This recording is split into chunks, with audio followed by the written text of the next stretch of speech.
initiate chaos theory guarantees that we'll play like lightning shots, sounding like thunder. For every time in the face that it hits us, we're faster. Well, they should know by now.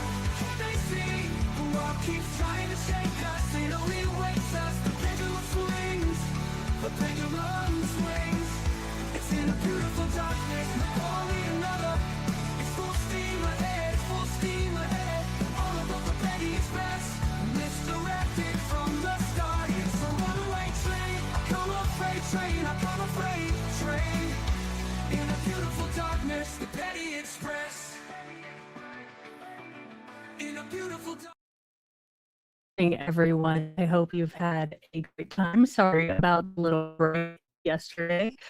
So we couldn't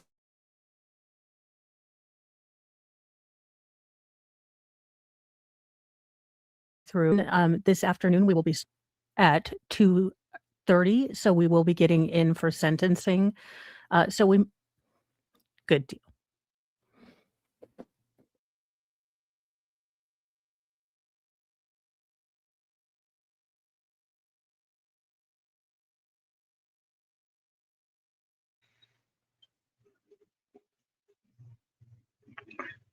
Hopefully we're cleared up. Yeah, so I did look at sentencing is this afternoon, so we should be at least able to get through this morning and get some of day 2 in. So that should be at least good. So we are on 1.25. We are at the beginning of the day, and let's hopefully get through this. Our first witness this morning is going to be the medical examiner. And so part of his presentation, I intend to elicit testimony about his opinion as to how some of the injuries to Ms. Baker may have been inflicted. And in so doing, I have what is very clearly not a real knife. So I just didn't want the court to freak out that I was, so just putting that out there. Faux knife. We also would tend to introduce the autopsy report. The reason I bring it up is that two effects on that report were trial. Since the trial is very clear those individuals, I prepared that. I think I would get into my confused.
Okay, let's at this point we're trying one more day and then we are terming this trial cursed, cursed, cursed.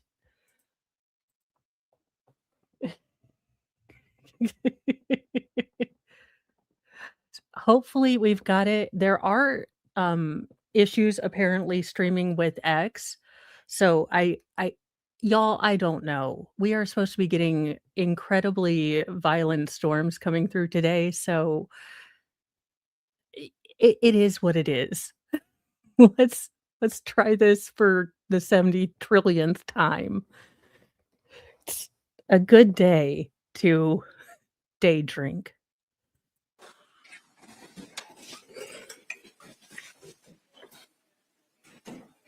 What in the layered Afghans is he wearing?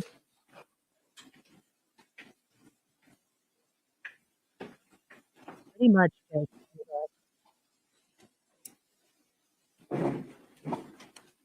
got a sweater, like a cable knit sweater, and then also a power jacket. Look, I'm not a fashionista, but none of this makes me feel like she's not gonna correct my Thank you for being here on time. As instructed, we're ready to begin. Again, with regard to the state of Georgia versus Edric Lamont Faust, SU 24 CR 0547, is the state ready to proceed? Your Honor. Is the defense ready to proceed? Yes, ma'am. All right, thank you. Mr. Bolden, you may call your next witness. Dr. Andrew Falzon. Could you get Andrew Falzon, please?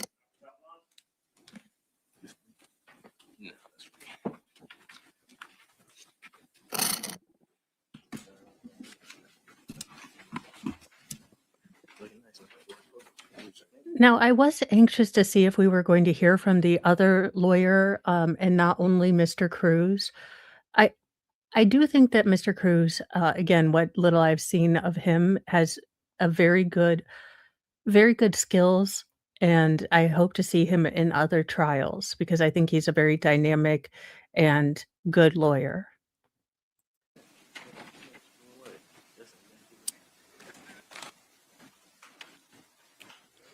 But I do wonder Sir, if you the could raise your pressure right of hand, trying to please. be the Do you lead. swear or affirm your testimony in the matter pending before the court shall be the truth, the whole truth, and nothing but the truth? So help Who God? raises their have hand a that seat. high? Mostly it's to like your body, not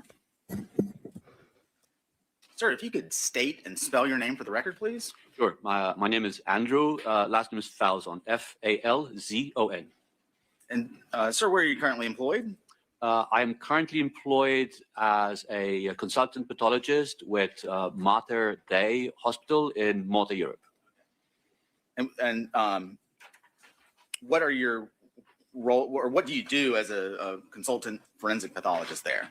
I oversee a pathology lab, one of the satellite labs on a separate island, and I also provide forensic services to the hospital. Can you tell the jury a little bit about your prior employment before working at the hospital in Malta? So I started as a associate medical examiner with the state of Georgia, with the GBI in Decatur, Georgia. That was from 1999 to 2001.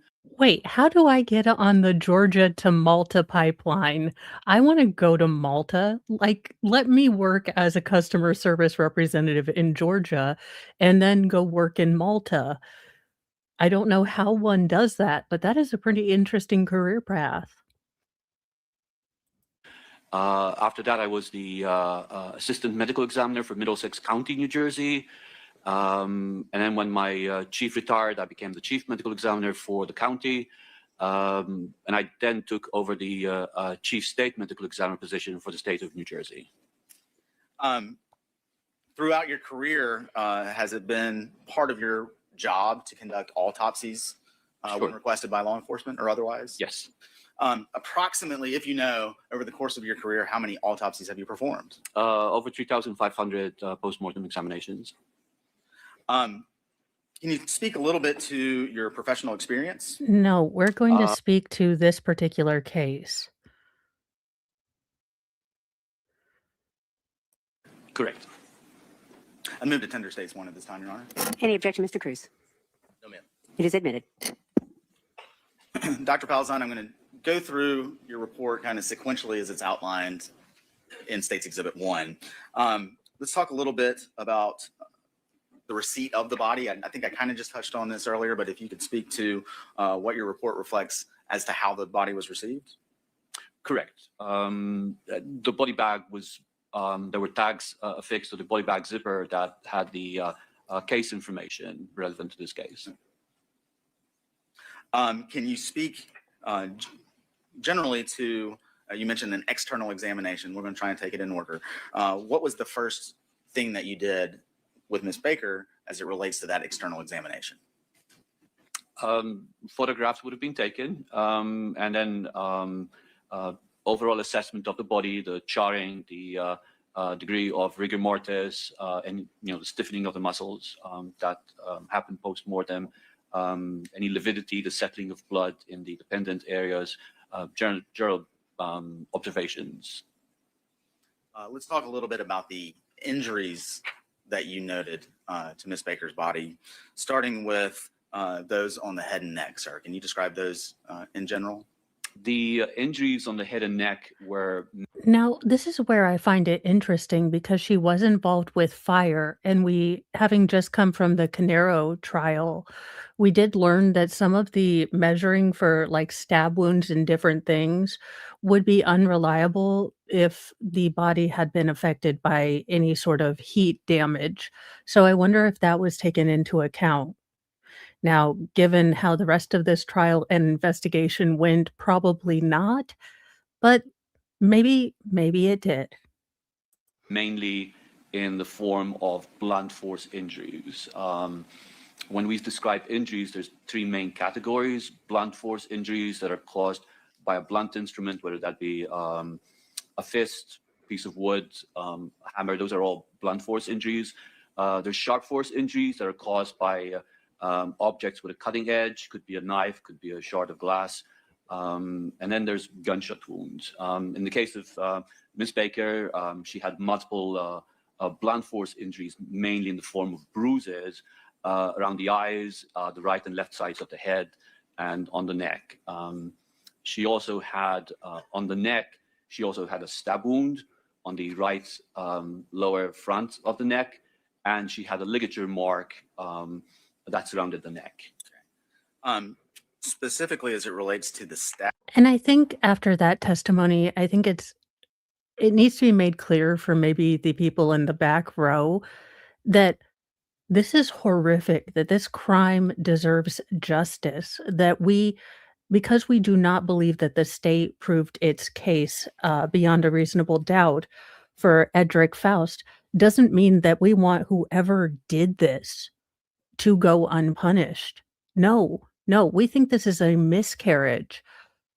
And y'all, if you guys can't handle this speed run, by all means, y'all don't have to watch. Honestly, depending on how cursed today's stream becomes, we might scrap it altogether. I feel like the universe is telling me to stop trying to make this a trial. But we are here to try to see what everyone else saw, because this trial didn't sit right with me, even with the little amount that I did know. So I'm going to try to stop interrupting. Stab wound. Can you describe in a little bit more detail what you observed? The stab wound, like I said, was on the right lower front. When I describe a stab wound, typically I will imagine the face of a clock overlying the wound. And in this case, the wound was oriented between the 10 o'clock and the 4 o'clock on the lower front of the neck. Okay. You also mentioned a ligature mark encircling Ms. Baker's neck. Can you speak a little bit more to that, please? Yes. The ligature mark completely encircled the neck. It had one mark on the back of the neck and two marks on the front, which indicated that the ligature had been wrapped around the neck, crossed over in the front, and the ligature held on the sides. Did you note any other injuries to Ms. Baker's neck? She had some blunt force injuries to the neck. Not sure if there's something specific here. If I may look at the report.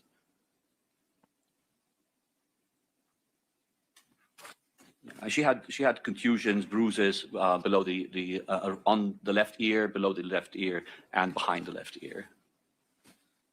Moving, and we'll come back to that momentarily, Dr. Falzon. Did your external examination of Ms. Baker also include injuries to her torso? It did, yes. And again, I'm going to ask you to briefly summarize the extent of those injuries that you observed. The injuries to the torso were mainly in the genital and anal area. Can you go into a little bit more detail about those injuries, sir? Again, they were in the form of blunt force injuries, bruising on the right side of her vulva down to the posterior aspect of the vulva, and she also had a bruise that completely encircled the anal region. And lastly, Dr. Falzon, did you note any injuries to Ms. Baker's extremities? Yes, I did. And what were those? Those were mainly in the form of sharp force injuries, injuries caused by a cutting instrument, and they were limited to the back of her hand, which could be classified as defensive type injuries, the injuries that a person would sustain trying to ward off an attack. Did part of your internal examination of Ms. Baker include examination of the organs of the neck? Yes, I did.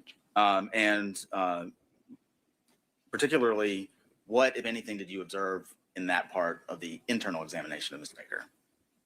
As part of the examination of the neck structures, we look at the bones and the cartilages that make up the neck. One of the bones that we have in the neck is called the hyoid bone. It's a C-shaped bone that sits above the larynx. With cases of strangulation, we often see fractures in the hyoid bone. In the case of Ms. Baker, there were fractures on both the right and left sides of the hyoid bone. And based on your training and experience, sir, what, if any, significance did you attribute to your observation as it related to Ms. Baker's broken hyoid bone? That was part of the strangulation process.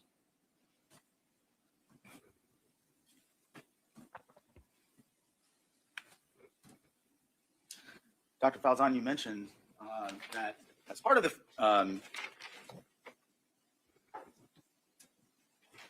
autopsy, you do take photographs. Correct.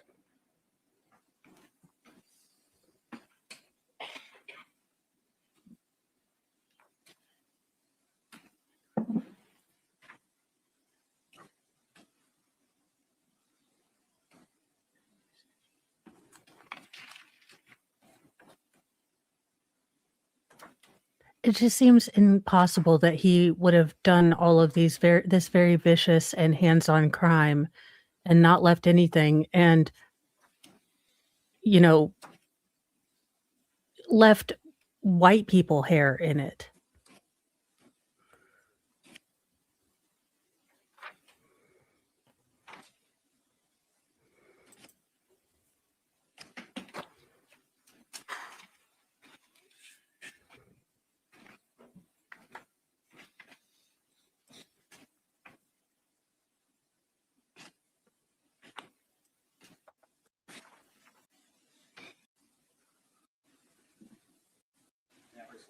May?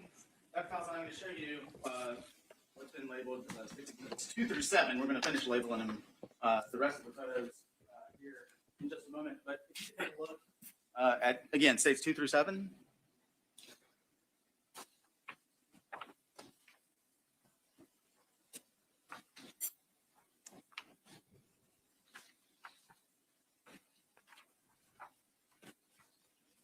Do you recognize those, sir? I do. Are those states exhibits 2 through 7 fair and accurate representations of the autopsy that you described of Ms. Baker back on January 20th, 2001? Yes, they are. States 2 through 7. Any objection, Mr. Cruz? No, ma'am. They are admitted. And again, I realize this is a little cumbersome. You may. This Dr. Falzon, it states 8 through 14. Same question. Take time. Take your time. See if you recognize those.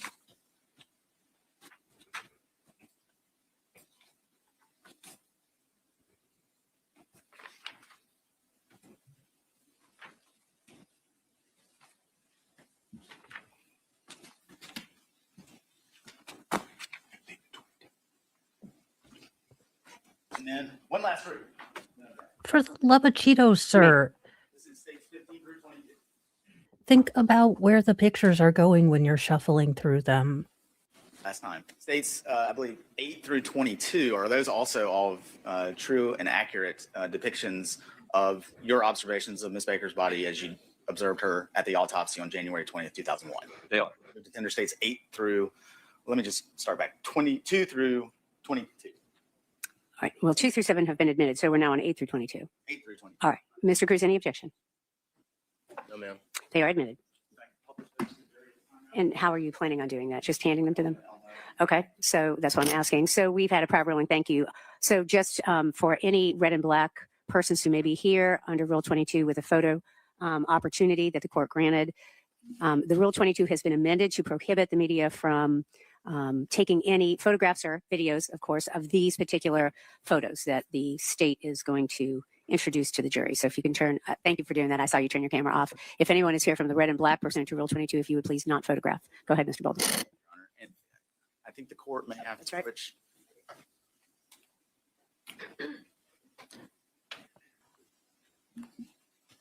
So Dr. Falzon, you should have a monitor down there to your right. Okay, guys, so I'm kind of making an executive decision. Does anyone know when the boyfriend's testimony is? Because that's the one that I'd really like to get, because I haven't heard the boyfriend speak, and let's be real, we are trying to do a speed run. So if there are particular witnesses that I should see before sentencing, and I feel like I should see Chris Melton's, so let me see if we can figure out when he testifies. Because I kind of want to see him speak for himself and what he was actually doing. But I don't know what day that was actually on. So let me look. Because I'm trying to be judicious. Is Melton on day? No. If I give in to the desire to jump around, it will be bad. Day 6? Okay. Not saying I can't be led to that too. Well, I'm just worried that I might lose power. So I do want to get to at least his particular testimony so we can get that, and I want to hear the closing that was so good.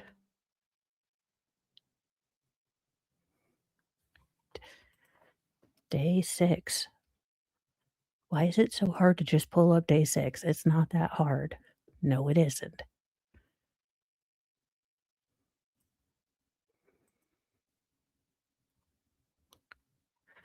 Alrighty.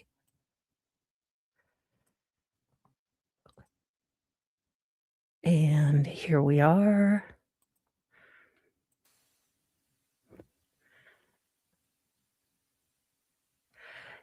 Yeah, I'm really wanting to see the kind of read I get on Chris. Because it does seem odd that you have this one person who basically matches every single puzzle piece of this crime except one thing. And the fact that the state has gone so far out of their way to protect this man. And I also want to hear the possible confession.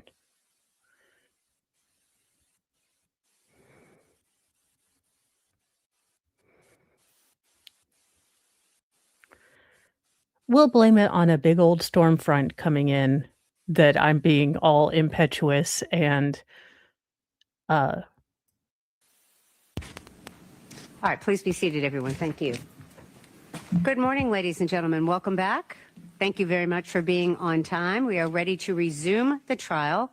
State of Georgia versus Edric Faust, SU 24CR0547. Is the state ready? State's ready, Judge. Is the defense ready? You may call your next witness, Mr. Yalamichili. State calls Mr. Chris Melton. Could you get Chris Melton? Thank you.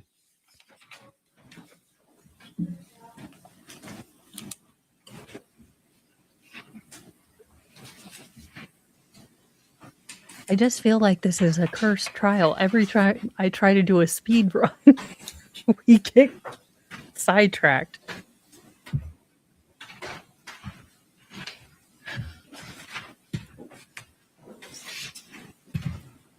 Sir, if you would, please raise your right hand and take an oath. Do you swear or affirm the testimony you'll give to the court today be the truth, the whole truth, and nothing but the truth, so help you God? All right. If you would, please have a seat and state and spell your name for the record and just speak towards the microphone both now and when you're giving your answers, please. Chris Melton, CHRISMELTON. And Mr. Melton, where'd you grow up? I grew up in Loganville, All right. South Walton County, and Covington address, but I went to Loganville High School and School District. Okay.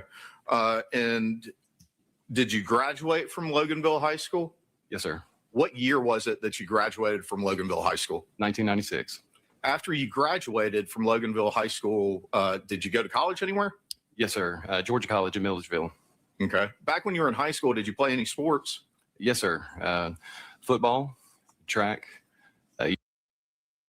I don't mean to be an asshole here, but what does this have to do with the price of eggs in Tijuana?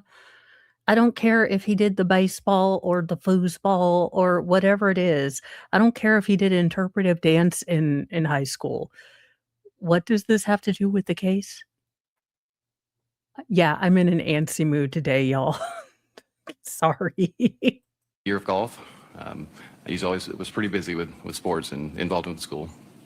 Once you got to Georgia College, where is Georgia College? It's in Millersville, Georgia. All right. When you got there, did you try to get connected with anything that was sports related? Yes, sir. Once I was there, I wasn't on any type of sporting team, and I kind of missed the interaction. I missed being involved with the school.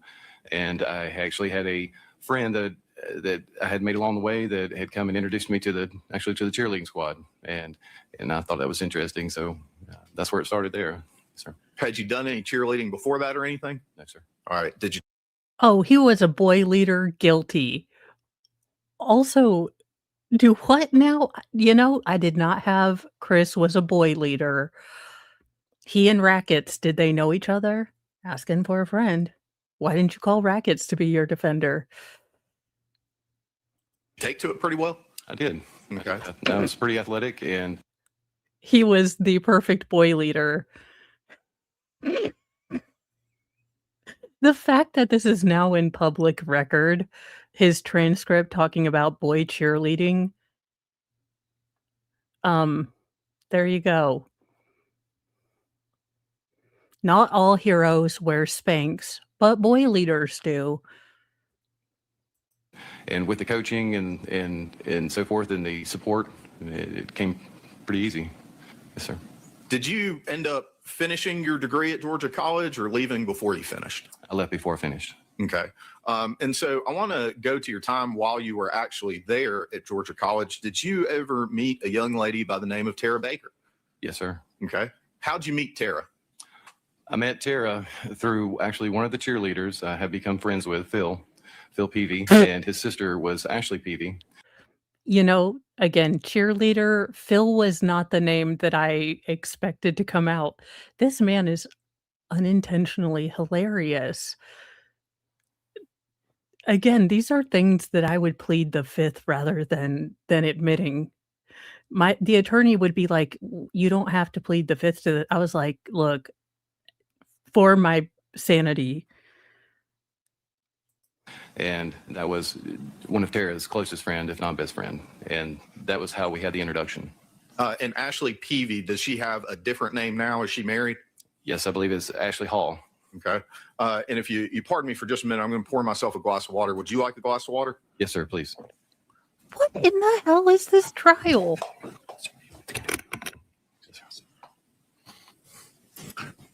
So Ashley Peavy, who is Ashley Hall, now introduced the two of y'all. When you left Georgia College, where did you go? Once I left Georgia College, I moved back home with my parents. So when you and Tara met at Georgia College, did y'all ever go on any dates or anything? Yes, actually, the first date we had was her sorority, 80 Pi sorority, formal. And she did not have a date. And I was approached, would I be interested in being her companion for the evening? And I was all for it. Yes, sir. Okay. That was our first date. At the time, was Tara someone you were interested in romantically? Before that, I would say no, sir. Okay. We had introductions, and I thought she was gorgeous, but I wasn't pursuing. No, sir. Okay. And so did your relationship become more serious after you left Georgia College? Yes, sir. We the night of the formal, we kind of had a spark, and while I was at the school, we crossed paths and so forth, but in social events and so forth, but our relationship took off after I had left, and she had moved back to her parents, and we got reconnected, and that's when it really became an exclusive relationship. And you said when she went back to her parents, do you know where her parents were living? Her parents lived in Lovejoy. Okay. And do you know what she was doing when she went back home? She went back home. She started working at a law firm, a real estate law firm. In Lovejoy? I believe it was. Okay. They're in the vicinity. While she was at Georgia College, do you know what kind of student Tara was? She was an incredible student. Okay. So, how long, if you know, did it take her to graduate from Georgia College? I believe it was early. I believe she was a year early on her graduation. Okay. And do you know how many degrees she graduated with? I believe 2. All right. How did that compare to you as a student? She outperformed me, by all means. He doesn't seem like a very gregarious person. He seems very, very socially awkward, stunted. This might be that he's nervous, but he doesn't seem like, just given the impression I get from him now, that he would be one that would be in cheerleading, would be in such a social kind of sport. He seems very, very awkward. And I'm wondering if she was the first girl to, return his affection, and then when she was ready to move on, allegedly, I'm just saying hypothetically, but again, he was not adjudicated of anything, oddly enough. In most, I would say. And I'm sorry, I cut you off. You said "and most." I would say in most, yes, sir. Okay. When you got home, and college didn't work out for you or wasn't for you, what were you trying to do with your life, or what did you decide to get into? Well, I was introduced to a plumbing ad in a newspaper by my mother the first day that I made it home. I came down the stairs, and as I turned the corner, she's sitting at the dining room table with the newspaper open and had already highlighted a plumbing job that was advertised. And she said, you're getting work. Yeah. So you weren't just going to get to hang out and watch TV, I guess. Is that right? Yes, sir. Okay. Is that something you began to pursue kind of more seriously than just passing the time and making a little bit of money? Yes. Once I got involved, it actually became interesting. It seemed like a different side of my brain was activated. It was actually fairly easy to me. I'm not downplaying what the tasks are, but it's something I connected with very quickly. My father's side, he was a very good engineer, fabric. So you had a hereditary gift for plumbing? Okay. All right. Look, y'all, I am in the mood to roast someone, so I am not being as generous or kind to this man as I could be, but there you go. The plumbing was in his blood. Gator, pipe fitter. He wasn't necessarily a plumber, but he could build and take down and reconstruct about anything you could think of. Okay. And were you and your dad pretty close? I'm very tight. Okay. Is he still with us? Unfortunately, no. Okay. And when did he pass away? May 26th of 2024. And so I want to get back to you and Tara's relationship as you're living with your parents and she is back home with her folks in Lovejoy. Around what year is this? 98. Okay. Did you text a lot of people back in 1998? I don't think I could text in 1998. All right. So how is it that you and Tara were able to reconnect deeper. after she gets home and pager. you're home? While I was still at Georgia College, we had started having affections for each other. We weren't in a relationship, but each time that we crossed paths, our eyes would lock and we'd smile and spend some extended period of time together. And during that time, before she left, before I'd left, she had found me on campus and made sure that I had her information back to Lovejoy, where her parents were, her phone number, her address, and she had written it on an index card. And once she handed that to me, I folded it up, put it in my wallet, and made sure I never lost it. Okay. You still have it. And so how far away from each other were y'all living during that time period? Quite a distance, Okay. I would say. As best you can recall, do you remember how long it took to drive from your parents' house to her parents' house, roughly? Hour and a half, hour, 45 minutes. Okay. How did the relationship progress? Was it something that started quickly or slowly, or how did that happen? Well, it progressed with the first phone call. I reached out, and our first conversation. He is so weird. It's like if the Borg and synths had a baby and then vaguely taught it to be human.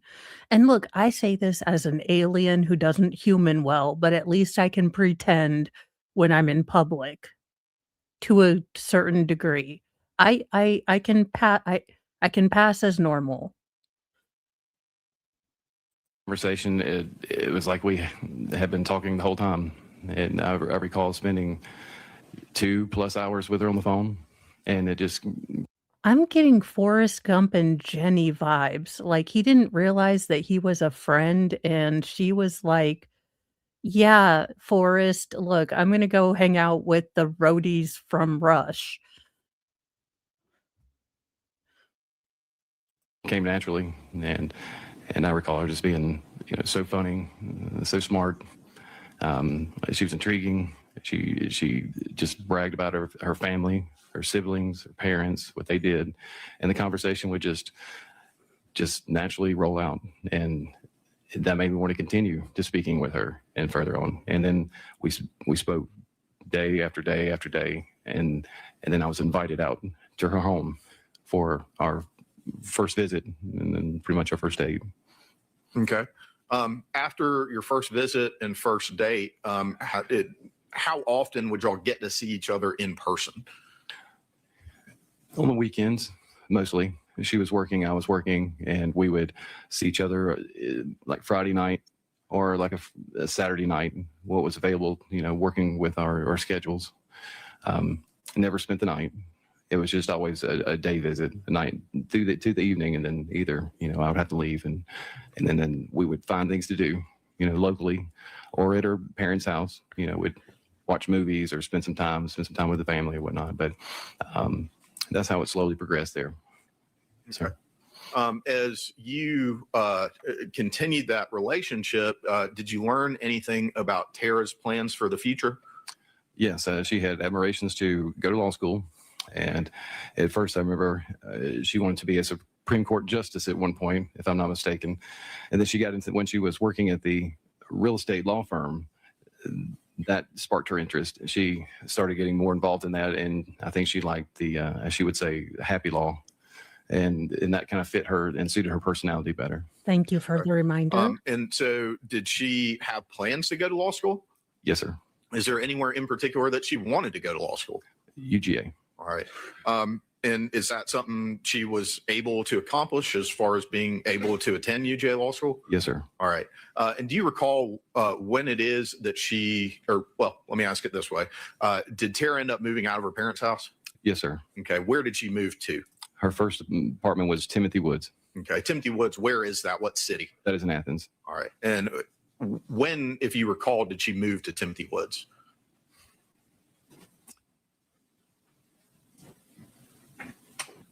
99, I would say, around that time, 90, 99, Okay. somewhere in that area. So when she first moved to Athens, did she move here to start law school or to start something else? When she moved to Athens, she had a job at another law firm. Excuse me. Was that law firm in Athens? Yes, sir. Okay.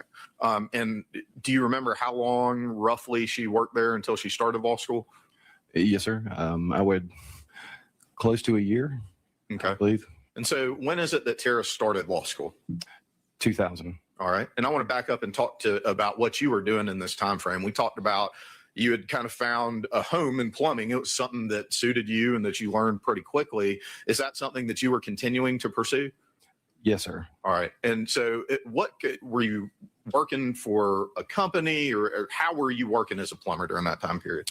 Okay. When I began, I worked for a company named Car Plumbing, and they had great ownership, great superintendents, great instruction, and that made things easier. And once I was there and I was exposed to the environment and blueprints and the procedures, it sparked I was a hands-on person. I liked putting things together. And so that helped me in actually pursuing plumbing in itself. I could see the potential. The owners of the business were very well off. I don't care if he invented a new flange plunge that makes toilets work better. What the hell is this? A TED Talk about how he revolutionized plumberology? What is this testimony? Sorry again, y'all. Big storm front moving through. Probably not in the best mindset to watch this man and give him a lot of grace. But what the hell is this testimony? Are we going to get to a point at any point? Could we Carmen Sandiego the F to the point?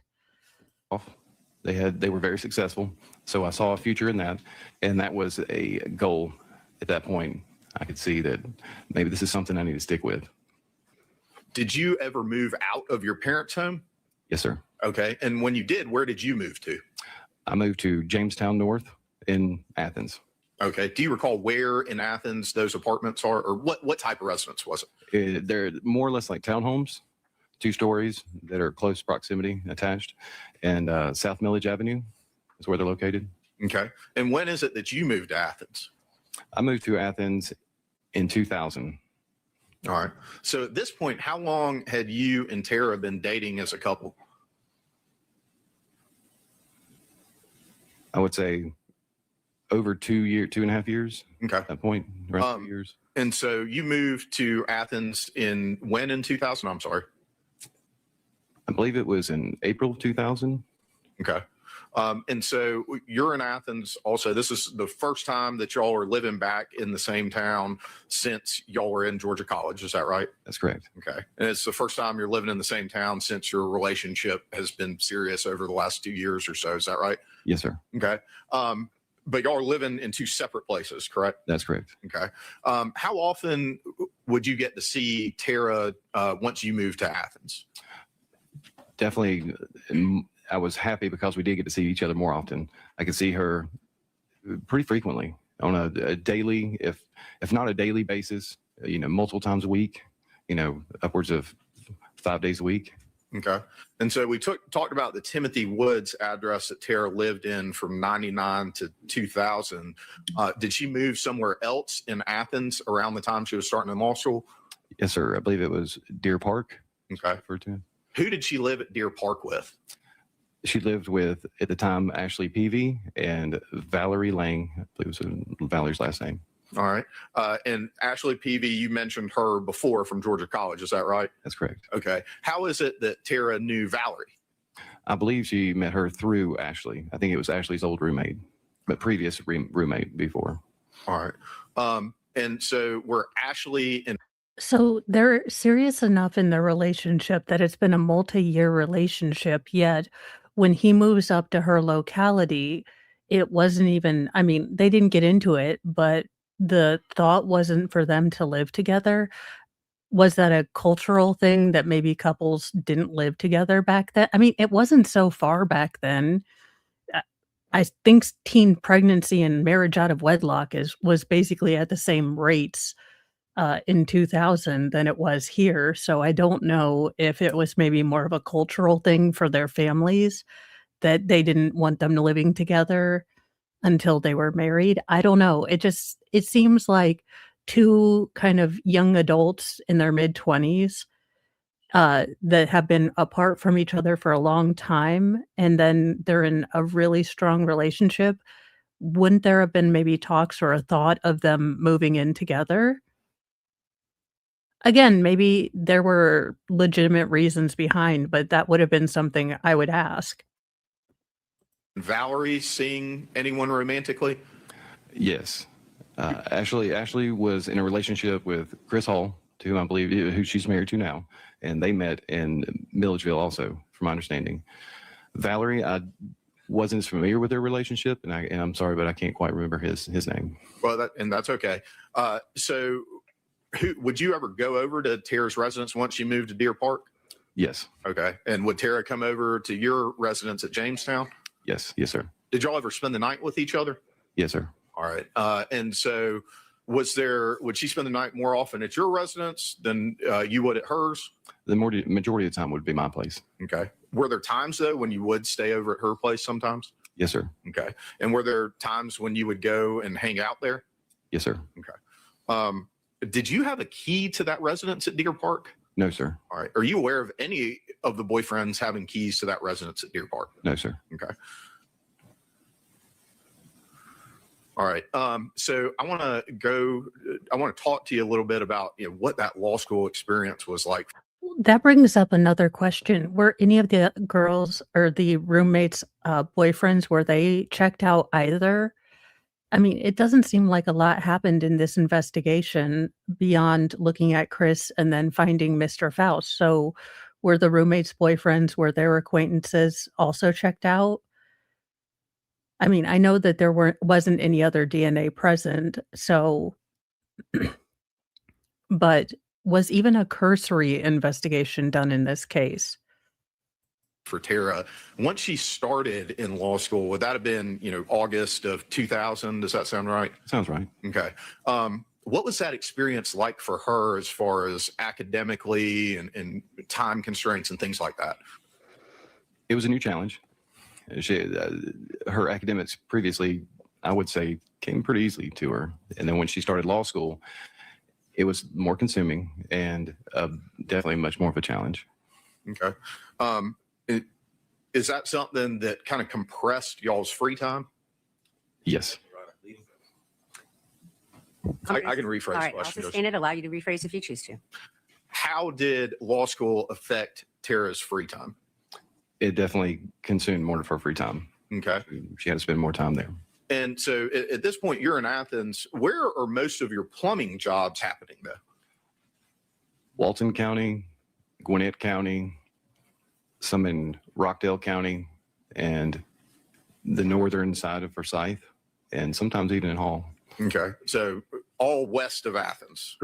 So there would probably not be GPS on the maintenance vehicles at that time or the plumbing vehicles, but you would think that there would be at least receipts or work job dispatches that could place him at other, jobs at the time that he was supposed to be alibied. Did they even look at that stuff? Chad's probably going to tell me no. Of course they didn't. Why would we even look at that stuff? He said it was all good. Correct. Okay. Who were you working for back then? I started with McCarr Plumbing, and I worked for them for 2.5 years, I would say. And there was a point that after I really had the hang of it, and I really knew I had a grasp, and I had been a crew leader at this point for multiple years, I decided that I think I was going to pursue a stepping stone, which at that point would be referred to as subcontracting. And so at that point, you would purchase your own vehicle, your tools, your equipment, you would have your own insurance, and you would have your own employment as far as employees that would work for you. Okay. So basically you started your own company. It's not called it's called subcontracting, but yes, basically you become your own plumbing company. This man is a boss of someone. Holy giblets save us all.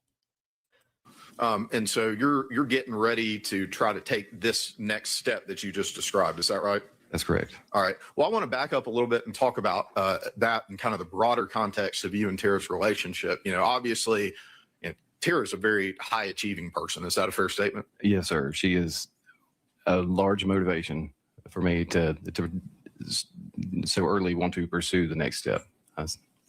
And you mentioned it right there. You called it a motivation. Were you ever intimidated or discouraged or upset by Tara's achievements? Never. Okay. How did you take it? I took it as a good thing. I took, I was supportive. I knew from the beginning her ambitions, and I always try to be supportive in any way I could. And she did the same for me.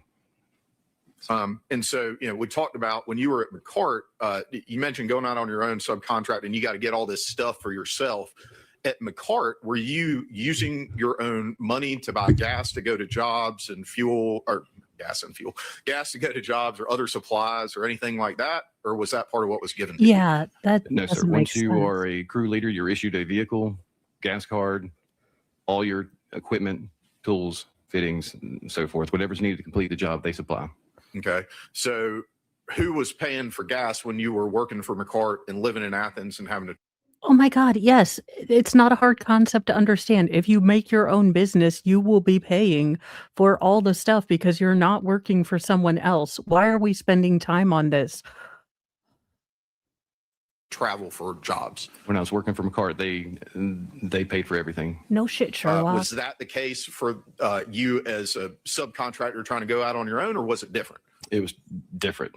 Yes, sir. And I was responsible fully for everything. All right. And so at this time, where were your folks living? They were living, it's a Covington address, but it's in Walton County. Okay. And so that address, was that closer or further from most of your jobs than where you were living in Athens? Much closer. Okay. Based on that, did you make any decisions about how you were going to spend your time between Athens and other places? Yes, sir. I had just started working for myself maybe a week prior. Okay. And I'm going to stop you just a week prior to what? to Tara's death. Okay. Okay. I was within within a week I had started. What I had to make a decision was to stay at my parents' due to the cost and the additional expense of the travel. I still wanted to keep my place in Athens. I had no intentions of moving from there, but I did like having my place something close to Tara. So when we did have free time, we did have a place to meet, go. I could have my own space. But during the work days, I would stay at my parents'. And that way I had a Okay, now I'm not a financialologist, but let me make sure I understand this. In order to save money, you are going to live with your parents, but still keep an apartment that you mostly just don't even use so that you can have your own space when you're away from mom and dad. So you're basically you're eating rent every month so that you can have a crash pad. So you can save money because gas is expensive. Or you could cut that big rental expense. But far be it from me to tell you how to business. a trailer for hauling equipment. They had the space, and they were roughly in one direction, 50 plus miles closer to most of my jobs. Okay. And so at this point, and we're talking about January, within a couple of weeks of Tara's murder, do you still have your apartment at Jamestown? That's correct. Okay. How was the state of you and Tara's relationship, in those months leading up to her murder? Everything was wonderful. It was difficult for us not to see each other as much as we would have liked, but we were both in the understanding that we were pursuing future paths for us to have a better future together. And so she was supportive of my pursuits, and I would be supportive of her pursuits. But our relationship was. Yeah, because you know what young people in their early 20s are known for is their comfort and support in dealing with difficult situations with wisdom and not emotionally or rashly or calling each other douchebags. No, there were probably a lot of hardships. There were probably times where she wondered what the hell was you were thinking because you spent 2 years at a plumbing company and then decided you would start your own business when you probably didn't have any plan other than, "I could do this myself," not like a business plan or anything. So I'm sure that probably freaked out the type A person inside of her.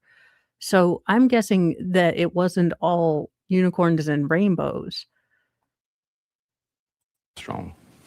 And you mentioned in order for us to have a future together, is that something that y'all talked about, a future together? Yes, sir. Okay. So I want to talk with you about some difficult things, obviously. I want to talk with you in particular about the morning of, well, let's start with Thursday, January 18th, going into Friday, January 19th. Okay. Did you talk, and I don't want you to tell me what people said to you, okay, but did you talk to Tara on Thursday, January 18th? Yes, sir. Okay. And what, if anything, was significant about that weekend that was coming up in a couple of days, sir? It was her birthday. Okay. And what was Tara's birthday? It was the 20th, All right. and that would have been the Saturday coming up. Did y'all have any plans for the weekend based on the fact that it was her birthday? Yes, sir. She had, there was, I believe, law school students and even co-workers from the law firm, if I'm not mistaken. And we were going to go out and have a kind of a mixed mingle drink. We are Tara, because from what we heard from the opening statement for the defense, other people were saying that this was only for the law students. Tara was kind of branching out and making friends apart from Chris, is what we were kind of told as well. So, was he really invited, or is that something that's up for conjecture? And probably something I would know if I watched the whole trial instead of skipping around. Kind of social event and celebration of her birthday. All right. Is that something you were excited about? Absolutely. Okay. Do you know how Tara felt about it? Yes, sir. Okay. How did she feel about She it? was excited. All right. And then, I want to talk about January 19th of 2001. When you woke up that morning, about what time did you get up and what was your plan for the day? Okay. I would have woken up Well, somewhere.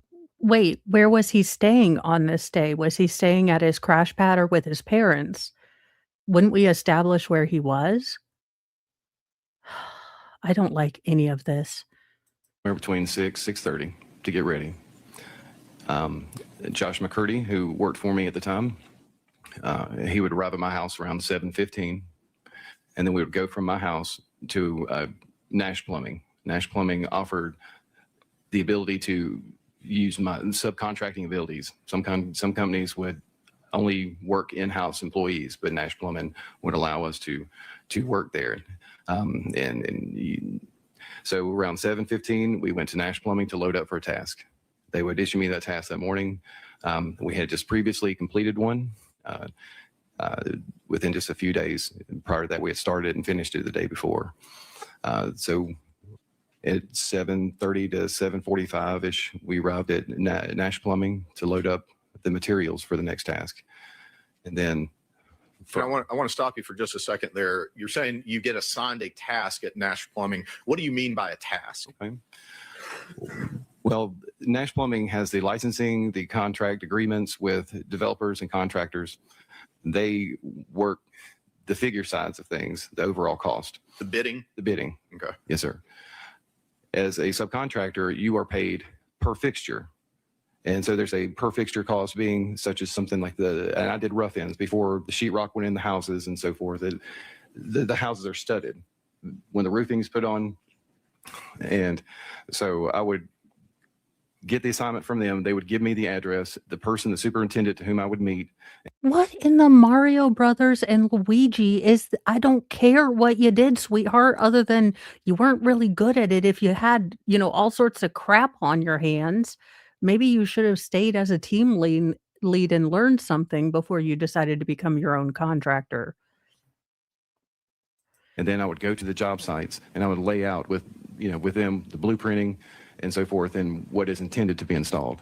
And they would supply me in return. Nash would give me the fittings, the pipes, the glue, the adhesives, the fasteners, whatever's needed to be installed.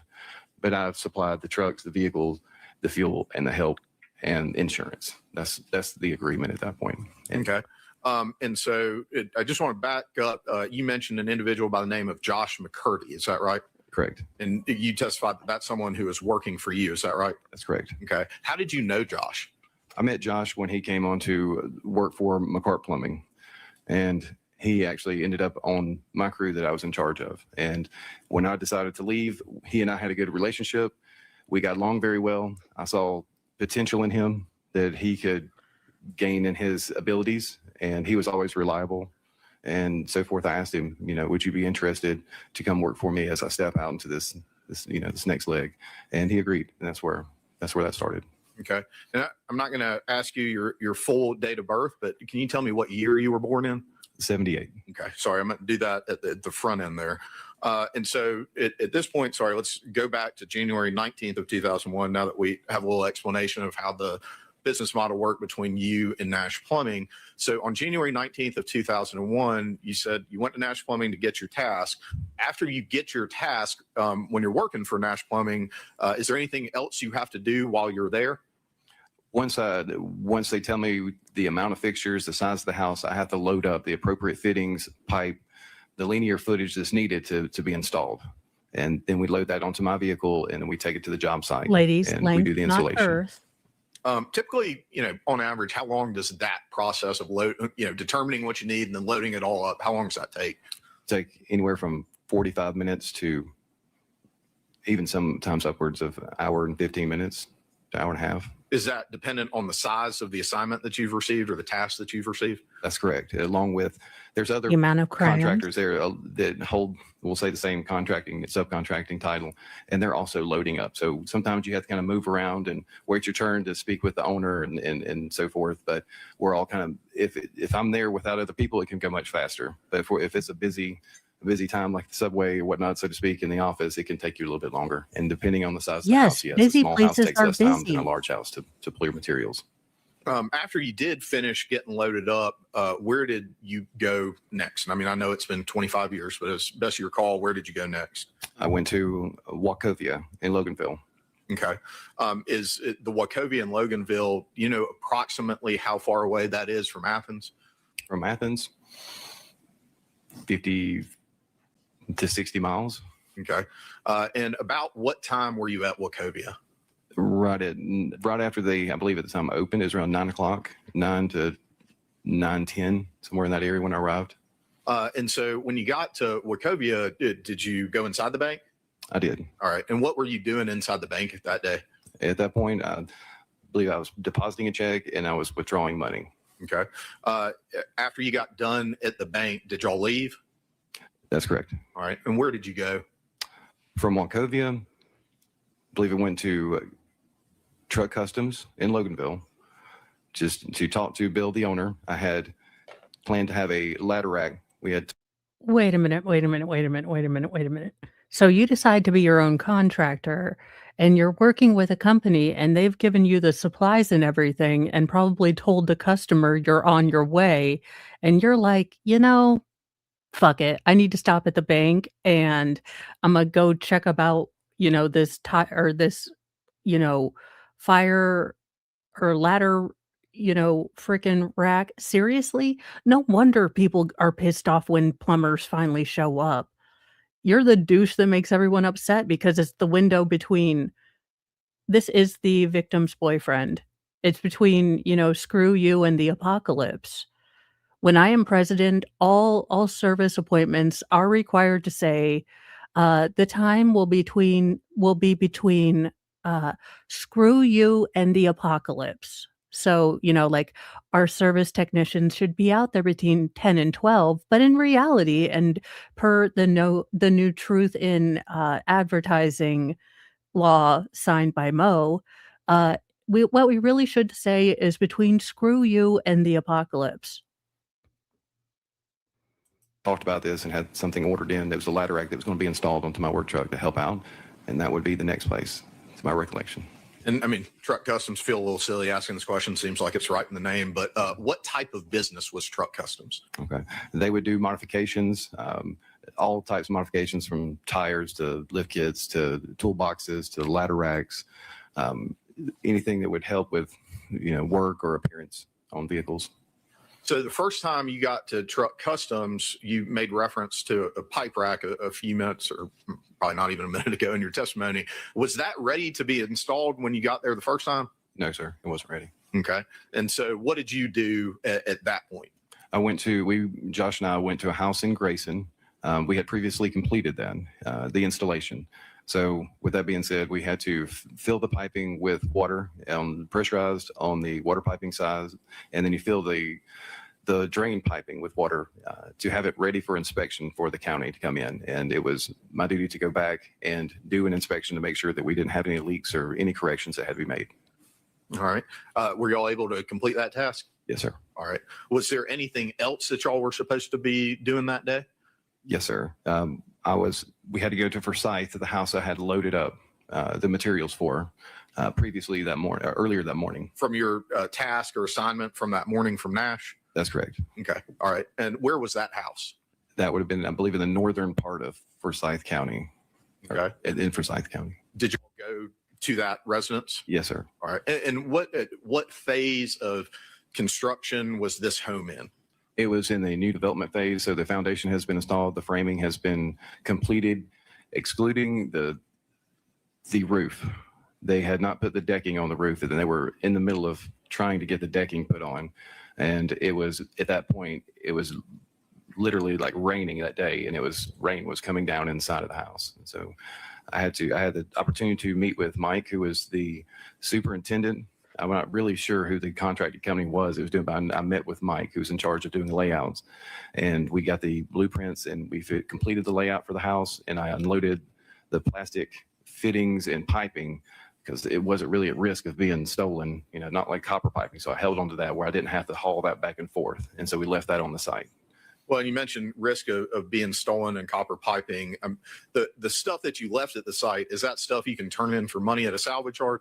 Not really. No, sir. Okay. And so given the rain that was coming down. Again, what does this have to do? Do we have the foreman's statement that he talked to you, or superintendent, or whatever the hell why are we talking about this? Could we get to a point? Were you able to complete what your task was supposed to be that day? No, sir. All right. And why is that? With the water coming into the house, my next step would have been pulling electrical cords and electrical equipment to drill the appropriate holes in their location. So once that happens, it's too high of a risk of electric shock. So we just didn't go any further with that. Okay. Where did y'all go from Forsyth County as best you can recall? I believe we went back to Truck Customs. I just swung back in just to talk to Bill to see, get some measurements to make sure he could construct the pipe rack at that point, to the right lengths and distances and pinpoints, and it still wasn't ready at that point. All right. And so where did y'all go next? I recall going from there back to Nash Plumbing and speaking with Jody Nash, who is the owner's wife. This would have been a husband-wife operation, but they were successful and they had lots of work that was coming through. But Jody is the one that was in charge of getting us to our appropriate assignments and paperwork. And I went back there just to swing in to let her know, this is where we're at with the Forsyth house. And I will be coming back, Monday, to get that house started. And where'd y'all go after that? We went back to my house. Went back to my parents' house. Josh's vehicle was there. At this point, he could go back home. He lived in close proximity. Go back home. We're on some downtime for the moment, because at that point, when I went to Truck Customs, we had established a time that I could return and it would be ready for the installation. I could leave the truck with him for an hour or so and he would complete the installation. And that's why we went back to my house for a short period of time. Okay. And about what time of day would this have been at this point? Okay. Arriving back at my house, that would have been maybe around 2 o'clock or so. 2 to 2:30 ish. I know that we had agreed to meet back up at my house around 3:30 to 3:45 to make the trip back to Truck Customs in Loganville to drop off the vehicle. He followed me in his personal vehicle where we could leave the vehicle and then just kind of run around and do some personal things and errands and so forth while that installation was being completed. And what time, if you recall, were you supposed to be back at Truck Customs or could be back at Truck Customs to pick up your truck? That once it would take about an hour or so. Once I would drop it off at 4, it was going to take an hour and 15 minutes, he said, to have the installation complete. Okay. Did y'all ever go back to Truck Customs to get that installation done? Yes, sir. Okay. And about what time was that? We arrived approximately around 4 p.m. All right. While you were at Truck Customs, well, let me go back and ask this question. At that time period, what types of communication devices or ways that people could contact you did you have? I had a pager, a cell phone / Nextel, if anybody recalls what Nextels were. So that's the Nextel aspect of it was mainly used like through the contractors and glorified walkie-talkie. But I had a cell phone and a pager. Yeah. Well, and just for folks that might not remember, and I think I remember, but can you explain, what was it about those Nextel phones you said was a glorified walkie-talkie? What do you mean by that? All right. Nextels could only communicate with another Nextel. And so you didn't have a phone number, so to speak, but you had a pre-issued number that you could type in. And then basically you would push the button and speak. And then that would directly alert the other person on the other line and they could hear you. And then you would let off the button and then the communication could continue back and forth. So it wasn't necessarily like a ring and answer. It was almost like a system where you come on like a public address system. What the hell? more or less. Okay. And so did you receive any kind of alert from anyone while you were at Truck Customs? Yes, I received a page. And that page, do you know who that came from? It came from Miss Baker, Okay. And when you say Miss Baker, are you talking about Tara or somebody else in her family? Tara's mother, Virginia Baker. Right. And if you recall, what was the initial page that you received? If I can recall, I believe it was her home phone number that came through.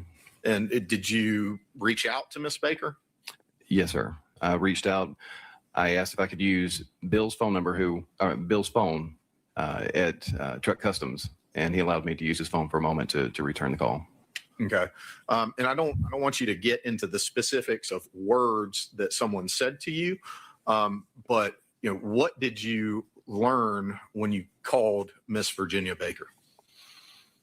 She had told me that there was a fire at Tara's residence. Her car is the only one in the driveway, and there was a body discovered in the fire. Okay. In that moment, what was your reaction to hearing that information? Devastated. What, if anything, did you do right after that as far as where you were going to go or what your plan was or what you were trying to do?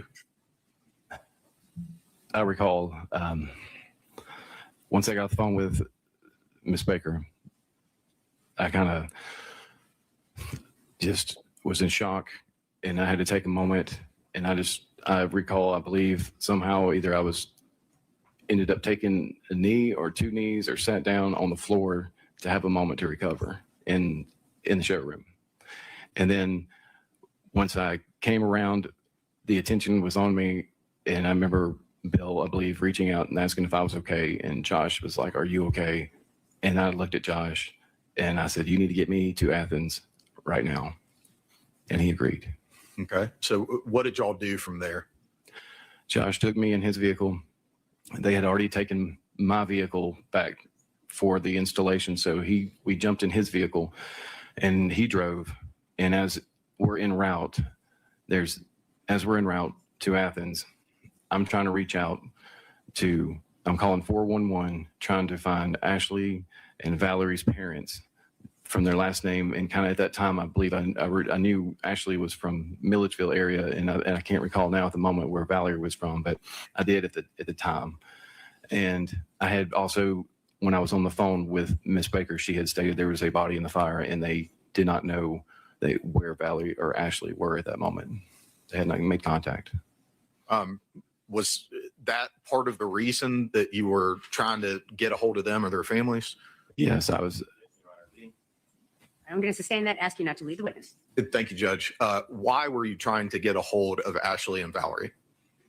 I was trying to figure out where everybody was. I had, with the information given to me, I already felt at heart that I knew who this was just based on whose car was in the driveway, but I was uncertain, and I wanted to reach out to her parents and anybody I could get a hold of to see if they had been in communication, and also to inform them of what had happened. Why is that your job? I mean, it seems like a nice thing, but that wouldn't be my first thought. My first thought, actually, I don't know that I would be functional to even think about doing that. Now, sometimes you can go into problem solver mode, and most of the time I do that. But that just maybe wouldn't have been my first thought, I guess. Did y'all eventually arrive in Athens? Yes, sir. Okay. When you arrived in Athens, where did you go? What I can recall is when I was on the phone with Ms. Baker, I think Athens Clark County had reached out to her, and she informed me of that. So I reached out to Athens Clark County and called, and I went straight to the police department, is where I was told to go from the police department. They said, come straight here. And so that's where we were. And I think that it's kind of indicated in your answer, but let me just ask it to clarify. When you say that you reached out to Athens Clark County, is there a particular department or agency or part of Athens Clark County that you reached out to? Not that I recall. I think it may have just been like the main number at that time. The main number for what? For the police department. Okay. All right. And so you went to the police department. At any point, did you leave the police department to go somewhere else? Yes. Once I was there, they had asked me a few questions in a room, and then they asked me if I would identify her body. What went through your mind when they asked you that? Also, why are they having him? I mean, I get to spare the parents, but Alice G, meaning I, decided to jump to Chris Melton's testimony because I kind of wanted to get a read from him, because so many people seem to think he is the alternative suspect. So I wanted to kind of look, I just wanted to see what I thought about him. And I'm kind of antsy because we've got a giant storm system moving through. So that's basically what we're watching. We are still on the state's direct. He comes off as incredibly socially awkward and not very. He doesn't come across as a very big talker, a very gregarious person, one who easily mixes socially. But this is also on the stand. I haven't met him in a truly social setting to know if he's just a more quiet inside cat or if he's just always socially awkward. So that's kind of what we're doing. We will be stopping at 12 and then coming back at 2:30. Nick should be joining on that stream, and we'll actually be probably watching some of sentencing. So I kind of wanted to, in the fear that I would lose internet today, I did kind of want to see this.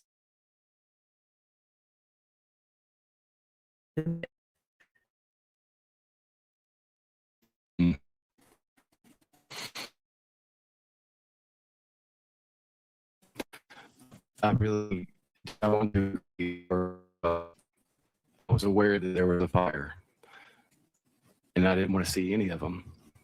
No matter who it was, I didn't want to see what devastation I might have caused. And What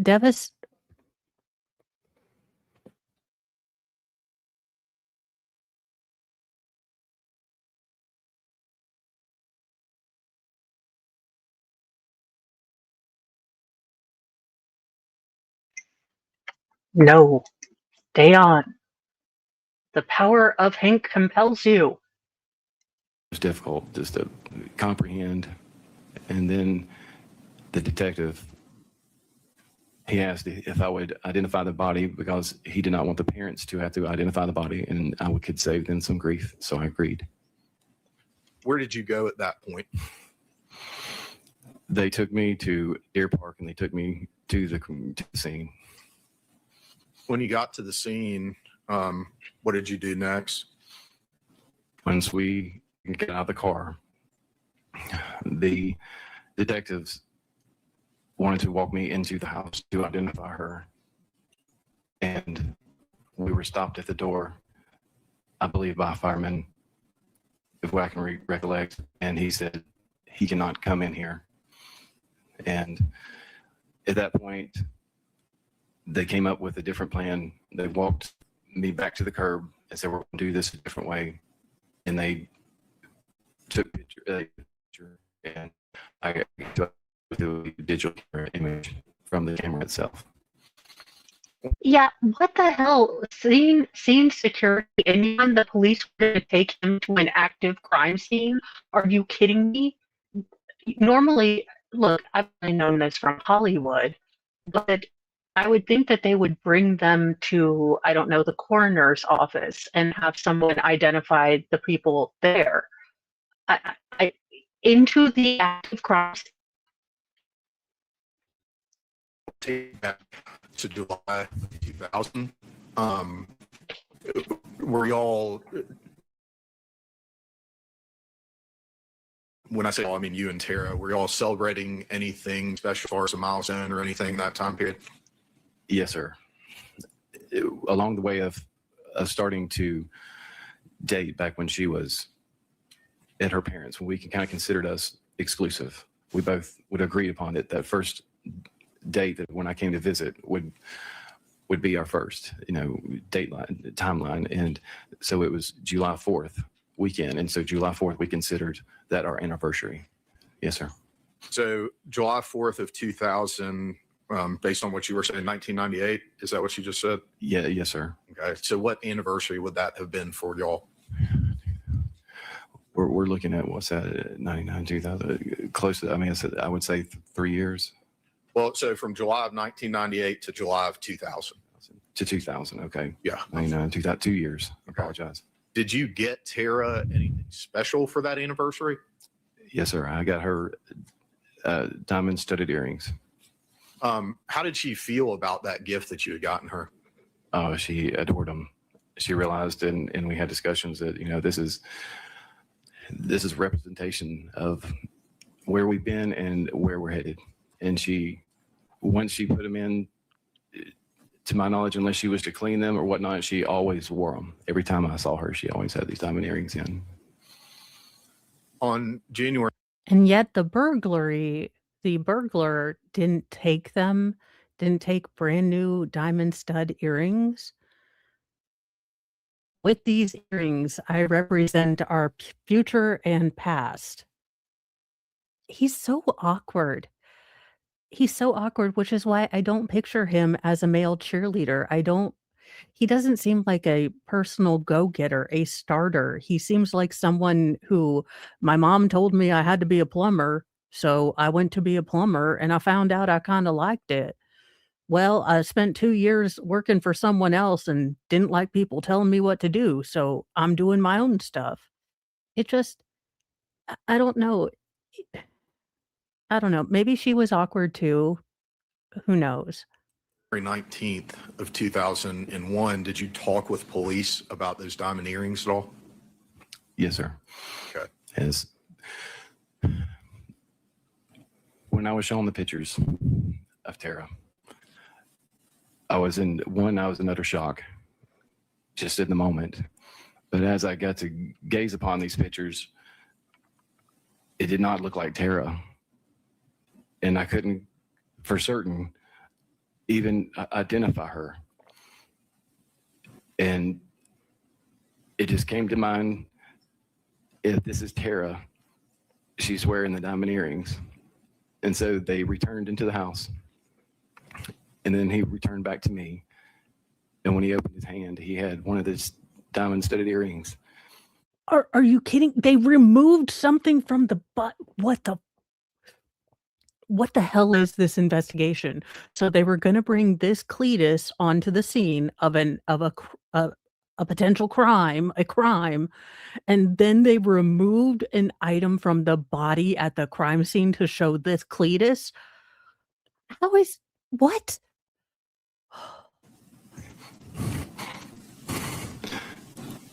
And that's when I knew for certain it was Tara.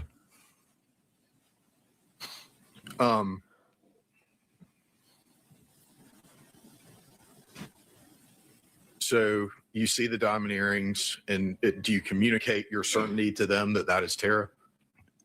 Yes. Okay. At this point, So none of the other roommates didn't have expensive earrings because God forbid the other roommate have diamond earrings and they've now mistaken a body. Did oh my God. about how many police officers are out there at the scene, as best you can recall? Just stomping all over the crime I scene, know I just guess. regular uniformed police officers, I would guesstimate maybe 3 or 4. But surrounding me at that very moment, if you include the person that's holding the camera, I'm not sure if these are detectives, there's approximately 4.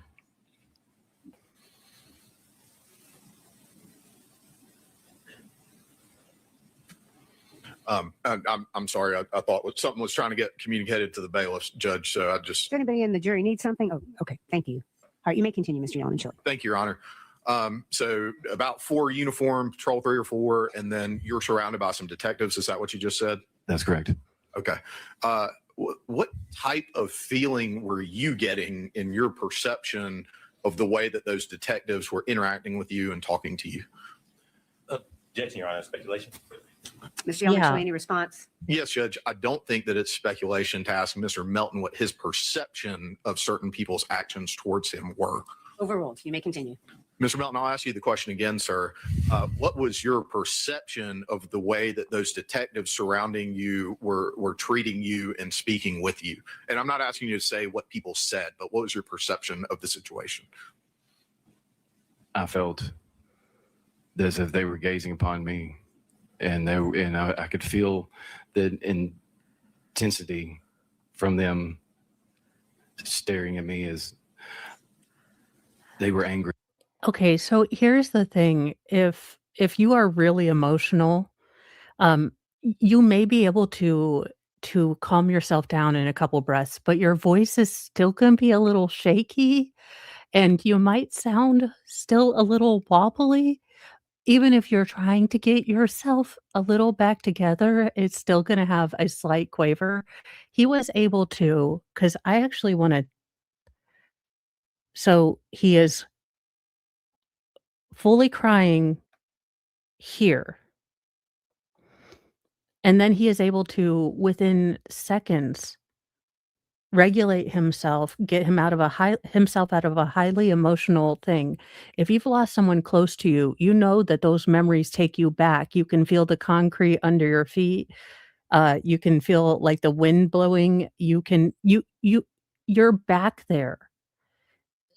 It's not like something you can just get out of. And I mean, it feels dumb to compare it, but if you know someone that has PTSD who goes back into the situation, that's what it very much is like for me. So I would have a hard time composing myself that readily. But surrounding me at that very moment, if you include the person that's holding the camera, I'm not sure if these are detectives, there's approximately 4.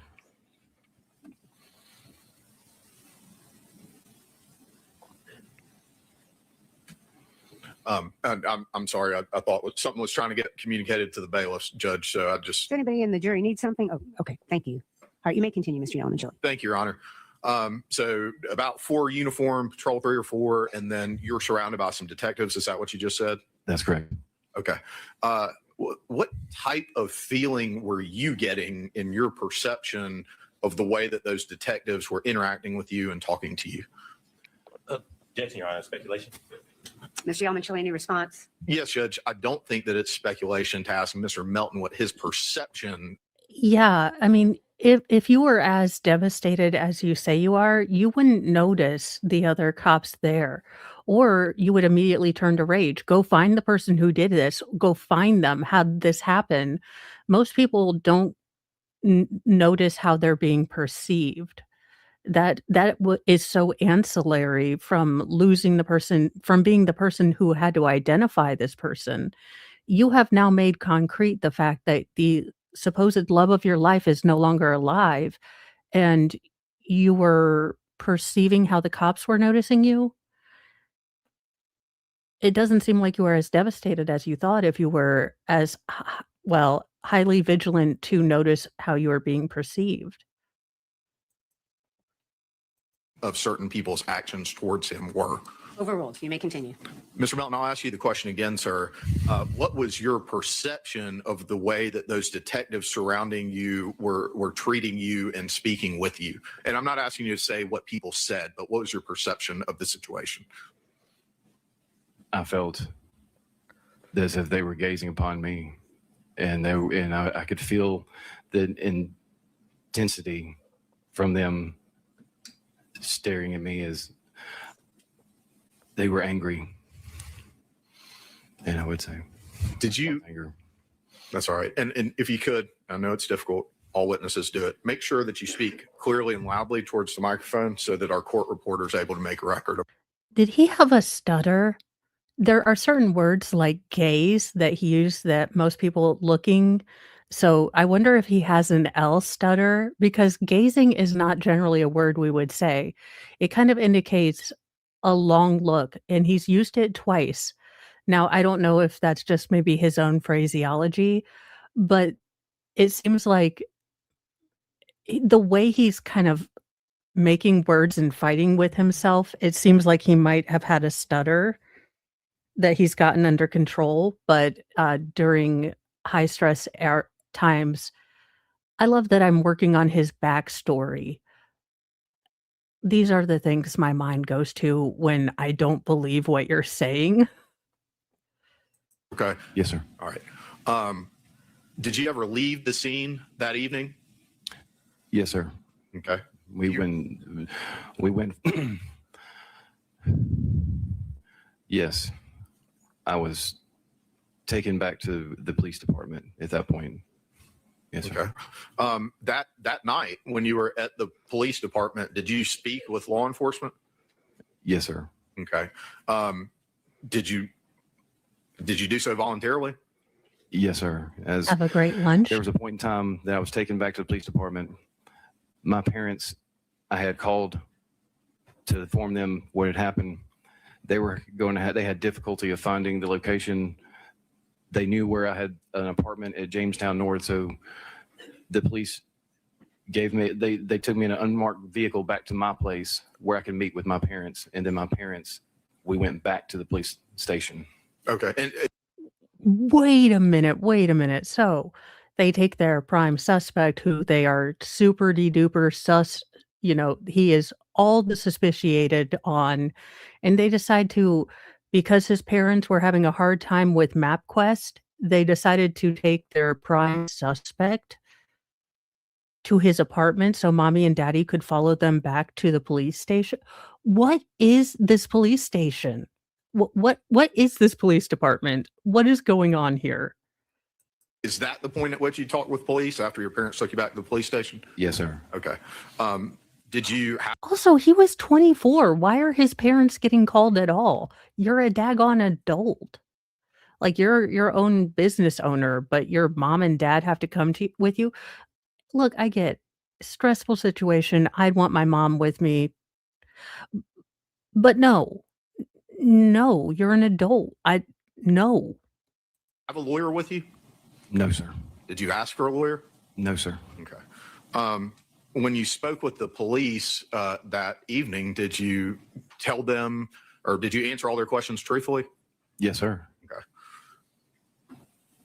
After that interview concluded, where did you go?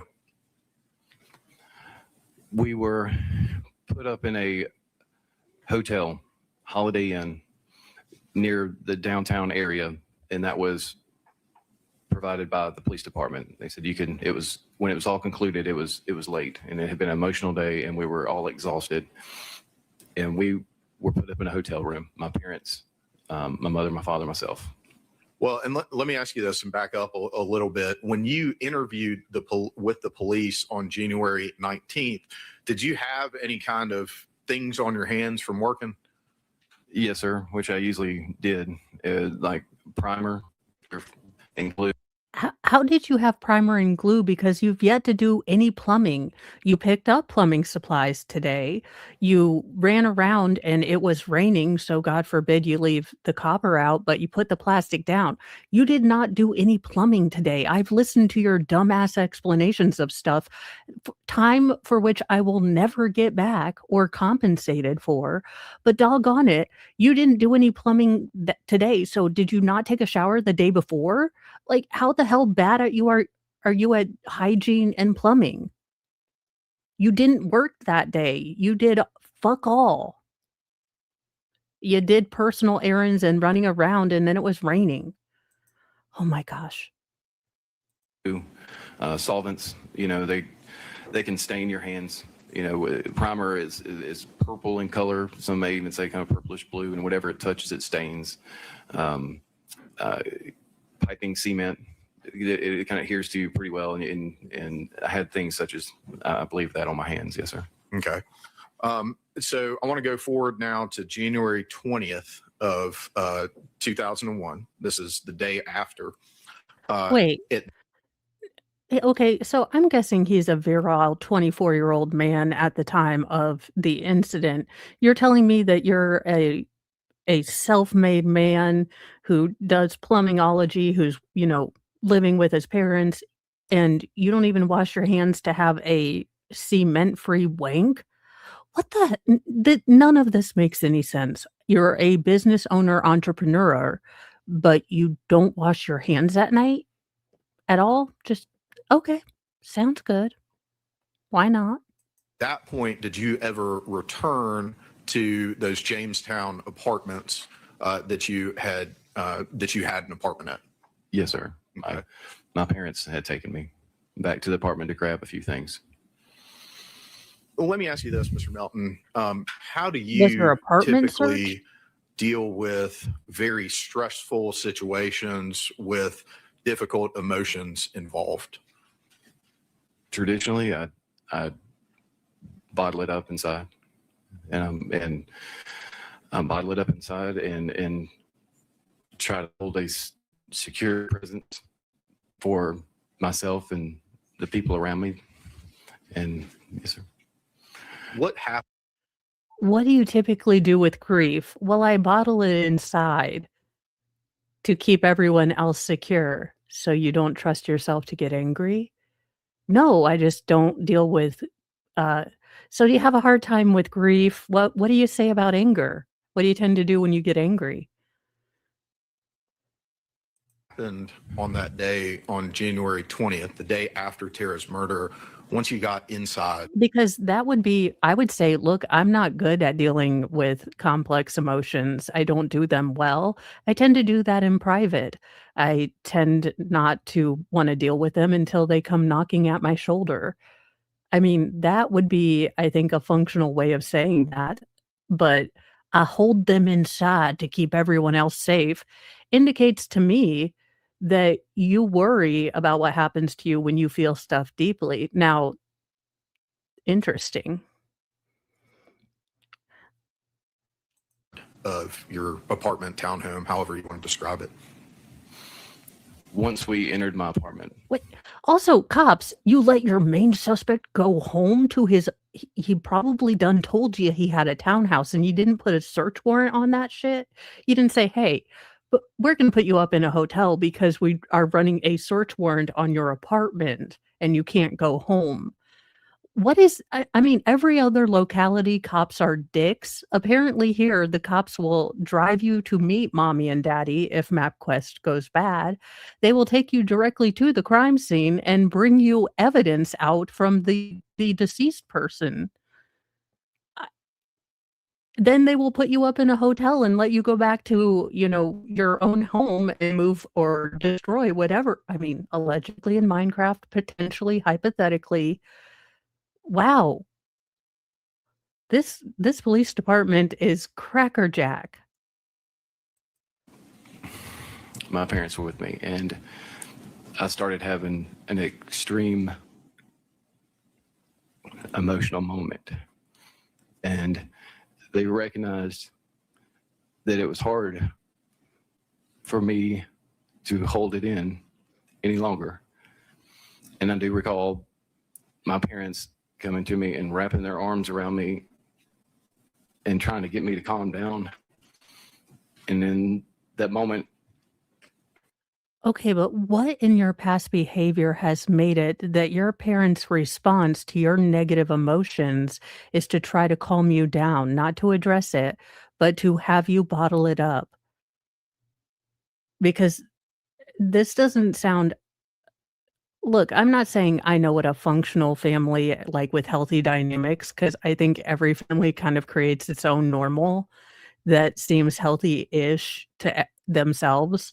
So but again, these are all hints that people around him either A, are very controlled and don't like messy emotions, so have trained him not to have or not to deal with them, to shove them away, or he has extreme reactions.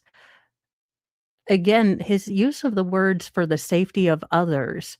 Normally, I bottle them in because I don't know how to work with feelings or they're too big, not for others. That's usually typically like, "Look, grief is a hard thing, it sucks, I just walk through it." That's typically what you say. You don't say, "For others, I shove mine down." Especially if you're not like a mom or a dad or someone that, has to kind of do that, has kiddos around, has people to go forward for. I mean, while they were in a very close relationship, you know, I don't know that he would be that person to provide that sort of stability to Tara's parents. So it really is maybe I'm reading too much into this because I want something to make sense. I actually felt claustrophobic. I felt restrained. And I remember pulling away from my father to get away from him. And then I spun around and there was a wall in front of me at the bottom of the stairwell. And it was the sheetrock wall. And I just remember unleashing my emotions on the sheetrock wall. And I punched it, I don't know, maybe 30 times, maybe more. Did that do any damage to that wall? Oh, yes, sir. Did it do any damage to your hands? Yes, sir. Okay. Okay, so you're in a townhome, and again, these are not like, I'm guessing, super exclusive townhomes that had, plaster instead of sheetrock, obviously. So you're telling me someone in the attached townhome heard 30 pounding things and didn't call the cops? That you didn't break your hand because you eventually found a stud? I mean, what were the building codes? Or did you stay between, like in that little 8-inch pocket? I Something makes sense. Were any of your fingers broken? Your knuckles broken? Anything? Wrist shattered? Good. What kind of damage did it do to your hands? It scratched my hands up. It swole my hands up. You'd have tearing because blunt force, your skin kind of crinkles up and then it tears like a jagged tear. You wouldn't have what looked like nail marks. Oh my God, I feel like we're in Canton again and everyone's like, "No, no, that's what taillights look like when they bite." And I'm like, "Oh, because that looks like dog bites to me, but I'm not a scientist." And they're like, "No, you're an idiot. Taillights are made with glass." Oh, I thought they were plastic. You're a moron. Why are you so dumb? Karen Reed is guilty. We're back in the land of stupid. Fortunately, I didn't break anything, and I guess fortunately, I didn't find a stud in the wall. It was mainly sheetrock, and And as I went through the sheetrock, I was finding, I believe it was the concrete siding on the outside. It was an exterior wall. So I was punching through the sheetrock and hitting the concrete siding to the outside. And I was knocking, to my knowledge, I was knocking the siding loose also. Okay. And yet none of your fairly delicate metacarpal bones broke. None of them with sustained impact. Like I have really small hands, so this is, but look, I know I'm not a sportsologist. I know that athletic for me is like, oh, I had a dream where I did some running. That's athletic for me, but I somehow don't buy that you can hit sheetrock only 30 times and that you're punching so hard, Kung Fu Panda, that you're able to dislodge concrete and yet none of your bones break. Now, there are certain people in the population who have double density bones, but I don't think he's one of them. I mean, it's fairly rare. The next day, that's January feel 20th ya. of 2001, after you stopped at your townhouse apartment, whatever you want to call it, at Jamestown, where did you and your parents go after that? We went back to my parents' house. Okay. So on the 21st, did you speak with law enforcement again on that day? Yes, sir. Okay. And what is it that you were going back to speak with them about and do? I believe to answer further questions. At that point, they were asking for further information to my knowledge. Okay. And once I got there, we had discussed blood work and other, blood work and other things that may be needed, like hair samples and such. Okay. Was this something that you were having to do because of a court order or search warrant or something? No, sir. Okay. Is it something that you did voluntarily? Absolutely. Okay. At this point, we're 2 days away from January 19th. You've already testified about how you felt the police were looking at you. Did you take a lawyer with you to that meeting on the 21st? No, sir. Okay. Were you honest with police about the questions they were asking you to the best of your recollection? Absolutely. And I'll ask you to rephrase if you choose to rephrase. Okay. Did the police ask you questions? Yes, sir. Did you answer them honestly? Yes, sir. Okay. On that day, January 21st, were there any photographs taken? They had taken pictures of my hands.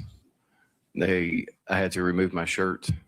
They had taken pictures of my body, I believe, which included from my head to my waist, and I can't remember if I had to remove my pants, but I do remember from my waist up having to strip down to have photos taken also. Okay. After you finished having photographs taken, did you end up having blood drawn? Yes. Okay. And do you remember, and if you don't, that's fine also, but was it the same or a different detective who talked to you on the 19th and the 21st? I believe it was the same. Okay. And so after you finished that interaction with police officers, what did you do? As far as, can you rephrase? Can you ask? Sure. Once again? Yeah. So we've talked about you go and talk to the police, then you go and do a blood draw. What did you do after you got done with the blood draw? We went back to my parents' house. Okay. Obviously, there's an investigation going on during this time period. Did that investigation continue to your knowledge? Yes, sir. Okay.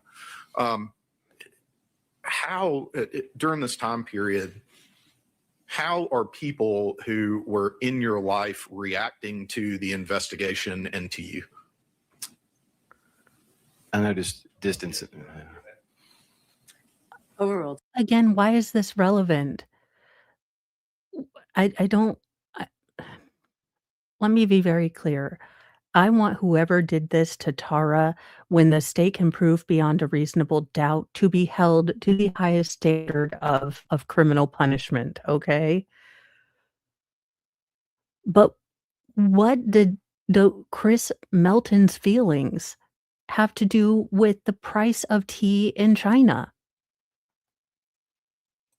You may continue. I'll ask the question again, Mr. Melton. How were people in your life or around your life reacting to the investigation being ongoing and reacting to you? I could see that there was distance occurring.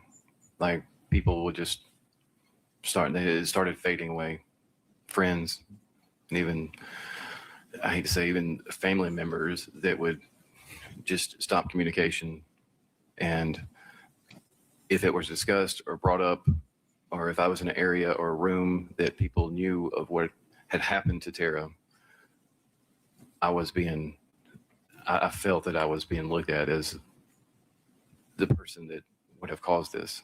And that's the perception I was feeling. That's feelings that I was getting. You testified earlier about having a tendency to bottle up your emotions. How were you doing emotionally during that time period? Again, you are asking to take away someone's liberty. While I can understand that being under a cloud of suspicion is hard, and I don't wish it on anyone, you realize that everything, if they hadn't found Mr. Faust's DNA, you would be the one up on the stand. If they'd even brought the trial had they not found Mr. Faust's DNA. I'm struggling. I am struggling. Daily, I have to put on the best way I could describe as a facade to make it through the day. I understand that I have to make it through daily, but at night or whenever things stop, such as work or things that can keep me sidetracked, especially the nights are horrible.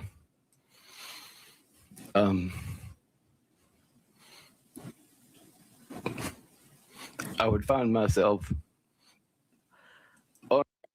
This is really odd. So this is much more emotion than he showed for Tara when he had to identify the earrings. This is interesting.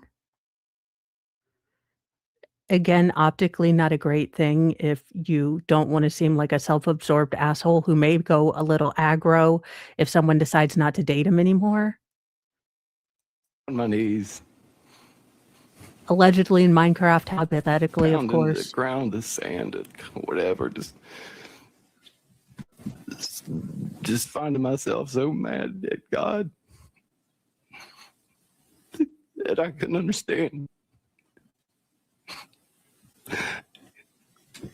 And I would wake up so many times for the longest time in fetal position where I just cried myself to exhaustion.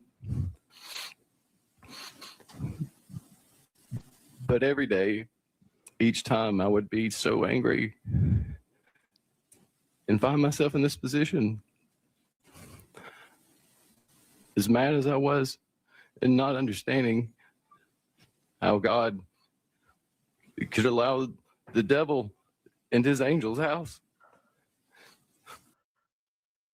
What in the name of dynasty and bad acting?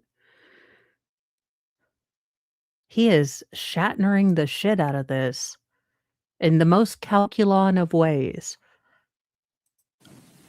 I would feel warmth and thoughts in my head that weren't my own. What in the touched by an angel bullshit is this? Look, sure, I'm sure that every time he got sheetrock destroying mad, he would get in that fetal position, and then the spirit of the Holy Savior would come down and give him. This is not a televangelist program. Oh God. Told me not to give up, not to give in. And it gave me the strength to get. And then I remembered that Future Quest was a great movie. Never give up, never surrender. And I realized that I had fallen asleep high watching Future Quest again. Get up each time and strap on my boots and carry on through the day. And this cycle continued for a long time until I just couldn't. Is there a reason he recall- can't say this with his eyes open? This is very odd. It's just very, again, we do tend to turn inward when we're thinking about something very personal and very effective, but this is just, I don't have the terms or the words or the specifics to point out what's wrong with this, but I can tell you there is something wrong with this. Yes.